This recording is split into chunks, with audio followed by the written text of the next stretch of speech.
죽이고 싶은 아이. 이꽃님 작가의 장편소설. 1. 고등학교 1학년 재학생. 누구요? 박서은이요? 당연히 알죠. 아니요, 같은 반은 아니고요. 그냥 오가다가 몇 번 얼굴 본 정도요. 솔직히 우리 학교 다니는 애들 중에서 박서은 모르는 사람 없을걸요? 걔에 대해서 잘은 모르지만 저도 귀가 있는데 들은 소문은 있죠. 어떤 소문이긴요. 장난 아니에요. 하루 지나고 오면 새로운 소문이 퍼져 있을 정도라니까요. 애들이 궁금해서 박서은 SNS도 뒤져보고 그러는 모양이더라고요. 저도 그날 완전 심장마비 오는 줄 알았어요. 난리 났었잖아요. 처음엔 안 믿었죠. 학교에서 애가 죽었다는데 누가 믿어요? 거기가 옛날에 소각장이었다고 하던데. 우리 학교가 좀 오래됐잖아요. 옛날에 쓰레기 태우고 뭐 그런데요. 요새는 아무도 안 가죠. 뭐하러 거길 가요? 괜히 으쓱하고 무섭잖아요. 뭐 튀어나올 것 같고. 거기가 복도 쪽 창문으로 고개를 쭉 내밀면 보이긴 하는데요. 딱히 볼 일은 없죠. 운동장 쪽도 아니고 학교 뒤쪽이니까. 아니요, 저는 직접 보진 않았는데 어떤 애들은 직접 봤다고 하더라고요. 맨 처음에 발견한 애가 소리 지르고 그 다음에 우르르 몰려가서 경찰에 신고하고 그랬다던데요. 쌤들은 나중에 왔어요. 원래 한 박자 늦잖아요. 그나마 누가 교무실 가서 말했으니 알았지. 아니었으면 경찰이나 와야 알았을걸요? 쌤들이 박서은에 대해 알았냐고요? 에이, 알았겠어요? 박서은 죽은 것도 한참 지나서 알았는데. 전 쌤들이 몰랐다고 봐요. 저도 박서은이 따인 줄 몰랐거든요. 중학교 때나 따가 있지. 고등학교 오고 나서는 그냥 좀 못 어울리는 애들은 있어도 따는 없는 줄 알았는데. 알고 보니까 지주연이 박서은 따 시킨 거라고 하던데요. 대놓고 왕따 시킨 건 아니고 그냥 은근히 따돌리는 정도였나 봐요. 하여간 그날 이후로 애들 다 충격받아서 난리도 아니었어요. 처음엔 다 자살인 줄 알았죠. 지주연이 죽였을 줄 누가 알았겠어요. 상상도 못했지. 하여간 지주연 때문에 우리 학교 망했다고 다 난리예요. 솔직히 학생이 죽어나간 학교에 누가 다니고 싶겠어요. 어떤 애들은 그날 그거 보고 수업도 못 듣고 좀 그랬어요. 전 아무것도 못 봤는데도 소문만 듣고도 악몽 꾸고 그랬으니까. 그 와중에 다른 애들 따라잡겠다고 엄청 열심히 공부해서 성적 올리는 애들도 있죠. 아, 진짜 대단하다니까요. 대학 못 가서 죽은 귀신이라도 붙었나? 겁나 독한 거죠. 지주연이요? 걔에 대해선 잘 몰라요. 그냥 활발하고 공부도 좀 하고 얼굴 예쁜 애 정도? 근데요, 애들 말이 지주연하고 박서은하고 되게 친했다고 하던데요? 중학교 때부터 절친이었대요. 맨날 붙어 다니고요. 그러니까요, 절친이었다면서 대체 왜 그랬는지 모르겠어요. 근데 이거 진짜 방송 나가요? 메시 하는데요? 2. 김 변호사. 주연이 지친 듯 김 변호사를 바라봤다. 김 변호사는 자신이 옳다고 믿는 일은 반드시 밀고 나가는 저돌적인 여자였다. 인생에서 실패를 맛본 적도 좌절을 느낀 적도 없는 완벽한 엘리트로 이번 사건에서도 주연의 변호를 완벽하게 해낼 터였다. 김 변호사는 서류를 뒤적이더니 뭔가를 빠르게 쓰고는 빙그레 웃음을 지었다. 대충 됐네. 한 번 더 확인해보자. 그러니까 너는 서은이를 죽이지 않은 거야. 그치? 김 변호사의 물음에 주연은 대답 대신 짜증 섞인 시선을 던졌다. 서은이랑은 중학교 1학년 때부터 친자매처럼 붙어 지냈고 세상에 둘도 없는 절친이었다. 우리는 계속 이 사실을 강조할 거야. 명심해둬. 김 변호사는 자신이 시키는 대로만 하면 아무 문제 없이 풀려날 수 있을 거라고 했다. 하지만 주연은 김 변호사가 마음에 들지 않았다. 김 변호사는 분명 아빠에게서 엄청난 돈을 받았을 터였다. 많은 돈을 받고 변호를 하는 것. 그것도 아무 죄가 없는 사람을 변호하는 것. 주연은 그것만큼 쉬운 일이 또 있겠나 싶었다. 그런데도 김 변호사는 아주 어려운 일을 해내고 있기라도 한 것처럼 굴었다. 자신이 신이라도 된 것 마냥 구는 태도는 더 마음에 들지 않았다. 간절히 믿으면 뭐든 다 들어줄 것처럼 굴지만 결국엔 아무것도 들어주지 않는 다른 신들처럼. 경찰에 지문 갖고 있다면서요? 아, 그거? 주연의 물음에 김 변호사는 미간에 작은 주름을 만들었다. 그날 서은은 벽돌에 머리를 맞고 죽었다.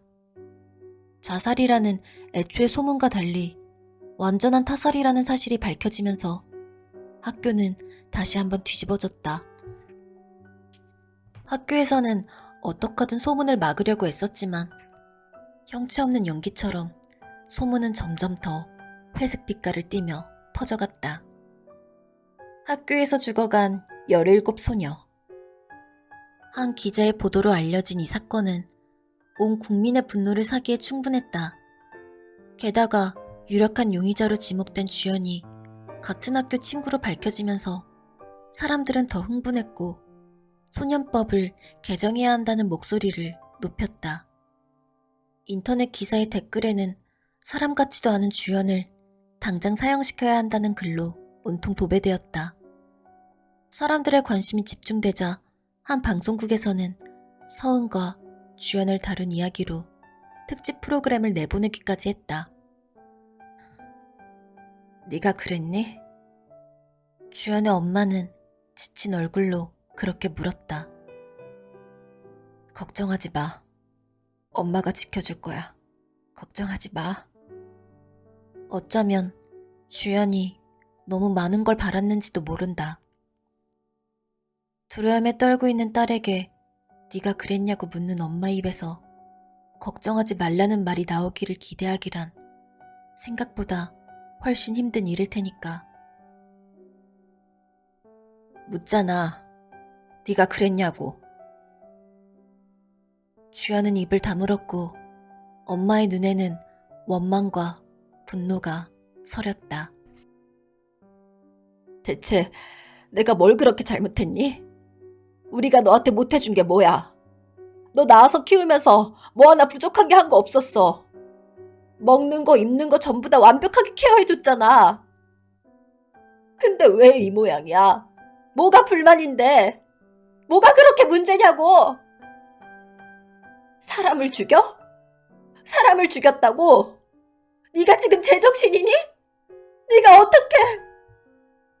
엄마가 묻잖아. 네가 죽였냐고? 왜 아무 말도 못해? 엄마는 고함을 질렀고 아빠는 아예 얼굴도 비치지 않았다. 사람들에게 알려질까 두려운 모양이었다. 그게 아니면 하나뿐인 딸을 호적에서 지우고 영원히 모르는 사람처럼 살고 싶었는지도 모른다. 아빠는 겁에 질린 딸을 만나러 오는 대신 가장 비싸고 실력 좋은 변호사를 보냈다. 엄마가 찾아와 주연을 나무라던 그날, 원망을 토해내던 그날, 왜 아무 말도 못하냐고 다그치던 그날, 주연이 하고 싶은 말은 딱 한 가지뿐이었다. 아니라고 하면 믿어줄 거예요? 듣고 있니? 어딘지 모를 곳을 바라보는 주연을 잠에서 깨우듯 김 변호사는 펜으로 책상을 톡톡 두드렸다. 다시 설명할게. 경찰이 갖고 있는 증거는 2가지야. 하나는 네 지문이 묻은 벽돌, 다른 하나는 네가 그날 서은이에게 보낸 카톡 메시지. 그날 주연은 서은과 크게 다퉜다.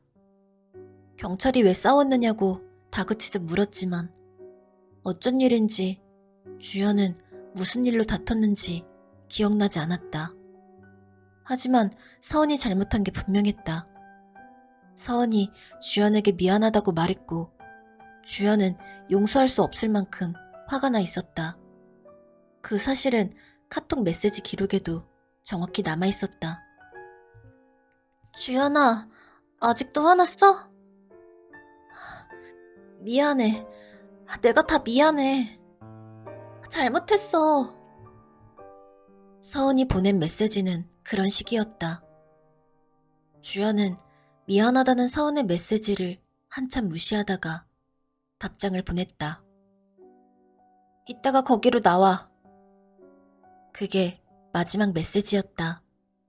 경찰은 주연이 보낸 메시지 속 거기가 학교 뒤 공터라고 말했다.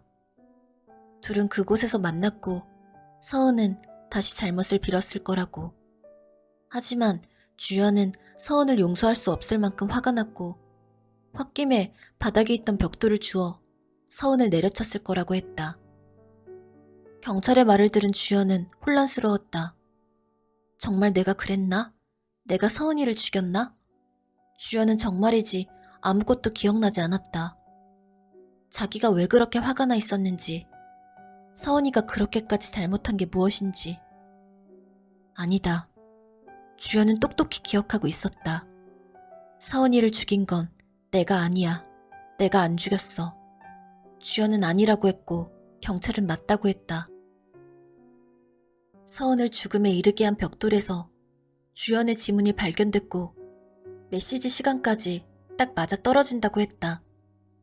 모든 정황이 주연을 범인으로 지목하고 있다고. 주연이 모른 척 시치미를 떼고 있는 게 아니라면 너무 충격을 받아 기억이 나지 않는 것이라고. 그 벽돌에 너 말고 다른 사람 지문도 묻어있다는 거 알아? 김 변호사는 걱정할 것 없다는 말투였다. 주연은 안도의 숨을 내쉬면서 지난 며칠을 떠올랐다. 경찰이 찾아와 자신을 범인으로 지목했을 때 주연은 어이없고 당황스러웠다.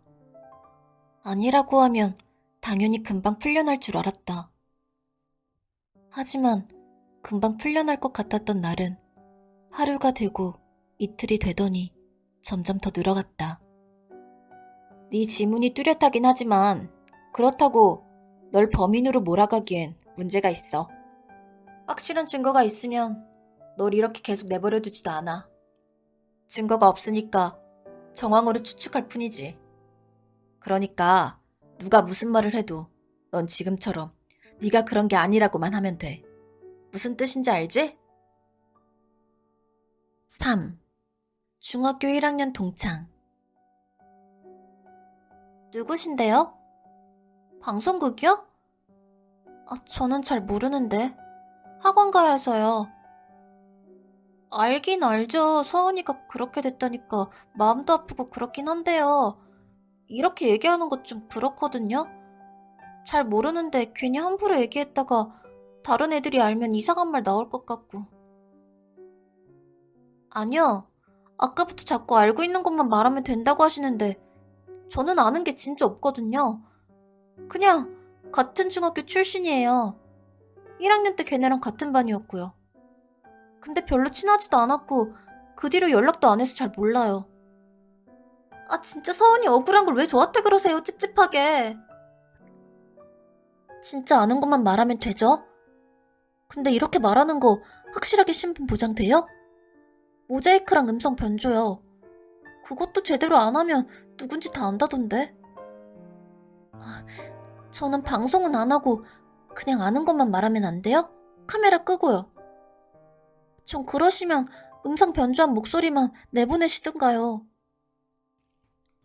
저는 주연이가 착하다고 생각했어요. 서은이가 초등학교 때 따였대요. 애는 착한데 좀 소심하고 내성적이라 그랬던 것 같아요. 1학년 때도 어떤 애가 서은이 초딩 때 왕따였던 거 밝히는 바람에 서은이랑 놀던 애들 다 떨어져 나갔어요. 한 번 왕따 당하면 계속 가거든요. 애들끼리 좀 그런 게 있어요. 왕따였던 애들이랑 놀면 같이 왕따 되는 것 같고, 왕따가 안 되더라도 찐따 정도는 되니까 좀 그렇잖아요. 그때 주연이가 싸워준 걸로 기억해요. 뭐라고 그랬더라? 초딩 때 왕따여서 뭐 어쩌라고. 그 얘기하는 이유가 뭔데? 쪽팔리지도 않냐? 남의 생활을 왜 함부로 말하냐? 그랬던 것 같은데. 뭘 엄청 잘했어요. 주연이가 공부도 좀 잘하거든요. 말빨이 얼마나 센지 아무도 못 이겨요. 그때 주연이가 한바탕 하고 나서는 아무도 서은이한테 왕따니 어쨌니 그런 말 못했어요. 아마 서은이한텐 주연이는 슈퍼맨이나 아이언맨 같은 존재였을걸요? 주연이 덕분에 친구도 많이 사귀고 그랬으니까. 서은이가 왕따였다고 하니까 처음에 애들도 좀 꺼리는 게 있었는데 주연이가 완전 인싸여서 자연스럽게 서은이까지 좋아하게 된 것 같아요. 주연이요? 주연이는 다들 친해지고 싶어하는 그런 애죠. 예쁘고 공부도 잘하고 집에 돈도 많고. 그런 애들은 그냥 가만히만 있어도 친구가 모여드는 법이잖아요. 주연이가 서은이랑 친하게 지내니까 주연이랑 친해지고 싶어하는 애들이 서은이한테 잘해주게 되고 그러다 보니까 같이 어울리고. 서은이는 솔직히 말해도 돼요? 서은이는 좀 그런 애였어요. 그냥 하고 다니는 것도 찌질하다고 해야 되나? 공부도 못하고 얼굴도 뭐 그냥 그렇고 집도 좀 못 사는 것 같고 왜 존재감 없고 그닥 친해지고 싶지 않은 그런 애 있잖아요. 딱 그런 애였어요. 당연하죠. 친구 사귈 때 다 따져요. 얼굴, 성적, 집안. 점수 매겨놓고 순위 나누는 정도까진 아니지만 다들 속으로는 예쁘고 잘 살고 공부 잘하는 애랑 친해지고 싶어 하죠. 성격이 아주 재밌으면 상관없지만 서은이는 그런 타입도 아니었거든요. 제가 아는 건 그게 다예요. 주연이가 서은이 구세주였다는 거. 저야 모르죠. 주연이 같은 애가 왜 서은이를 그렇게 챙겼는지. 가난한 애들 도와주고 싶은 동정심, 정의감, 뭐 그런 거 아니었을까요?